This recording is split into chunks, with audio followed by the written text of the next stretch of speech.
लेकिन दिल्ली की metro basement में चलती है, अंडरग्राउंड ही चलती है। पालिका बाजार बेसमेंट में ही है। दिल्ली के लगभग हर मॉल में बेसमेंट में बहुत बड़े शॉपिंग कॉम्प्लेक्सेस हैं, वहां लाखों लोग शॉपिंग करते हैं वहां पर, क्योंकि वहां की जो बेसमेंट है ठीक तरीके से बनाई गई है।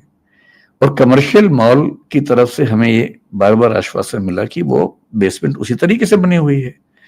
और उन्होंने कहा कि हमने डीडीए में अप्लाई किया है कि हमें कमर्शियल एफएआर में इसका एनओसी मिले। अगर कमर्शियल एनओसी मिल जाता, एनओसी क्यों नहीं मिल रहा? डीडीए का मानना है कि ये काम एमसीडी का है, एमसीडी का मानना है कि काम डीडीए का है। एमसीडी ने कई पत्र डीडीए को लिखे, डीडीए ने कई पत्रों में जवाब एमसीडी को दिया, और यहां तक कहा कि हमारे पास डॉक्यूमेंट्स नहीं है, ये आपको देखना पड़ेगा।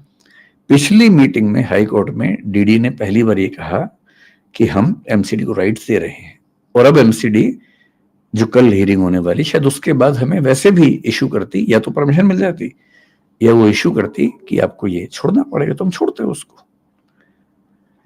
मतलब बेसमेंट होने मात्र से चीजें जैसी फैल जाती हैं। मैं आपसे फिर कह रहा हूं, ऑन रिकॉर्ड कह रहा हूं, उस बेसमेंट का पूरा लेआउट स्ट्रक्चर एमसीडी को हमने सबमिट किया हुआ है, डीडीए को सबमिट किया हुआ है, फायर डिपार्टमेंट को सबमिट किया हुआ है एनओसी के लिए कुछ महीने पहले।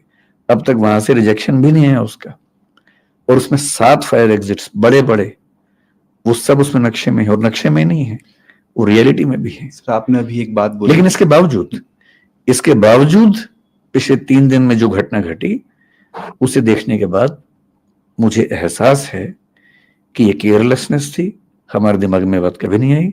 और मैं आपके चैनल पर बड़ा खुल के कह रहा हूं कि परमिशन कभी भविष्य में मिल भी गई तो भी हम बेसमेंट में काम नहीं करेंगे, मैं इसका भरोसा आपको दे रहा हूं। और मैं चाह रहा हूं पूरी दिल्ली में एक भी कोचिंग इंस्टीट्यूट बेसमेंट में ना चले, और ऊपर भी चले तो फायर सेफ्टी के साथ चले। मैं आपको एक बात और स्पष्ट कर देता हूं, यहां पर आपको हो सकता लगे कि मैं बहुत बड़ी बात बोल रहा हूं, मैं खुल के ये बात कह रहा हूं, बिल्डिंग सेफ्टी नॉर्म्स के मामले में जितनी शिद्दत से हम कोशिश करते हैं, मुझे भरोसा है कि वैसी शिद्दत कहीं आपको नहीं मिलेगी। अगर आप चाहेंगे, मैं भी आपको अपने व्हाट्सएप में एक चीज दिखाऊंगा। हमारे पास एक, आप, मुझे नहीं पता बाकी इंस्टीट्यूट्स क्या करते हैं, मैं अपना बता रहा हूं आपको।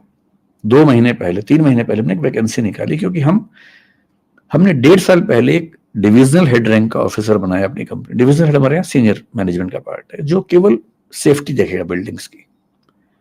उसका एक ही काम था, बिल्डिंग की सेफ्टी देखना। जनवरी 2023 में हमने एक व्हाट्सएप ग्रुप बनाया, मैं उसका मेंबर हूं। उस ग्रुप का काम क्या है? 16 पॉइंट्स उसमें लिखे हुए हैं, जिसमें एक लिखा हुआ है कि मैंने चेक कर लिया है कि सारे दरवाजे खुले हैं, फायर एग्जिट साफ है, उसमें कोई बाधा नहीं है, छत के दरवाजे खुले हुए हैं, कोई इमरजेंसी होने पर बच्चे बाहर निकल सकते हैं। सब 16 पॉइंट्स हैं उसमें।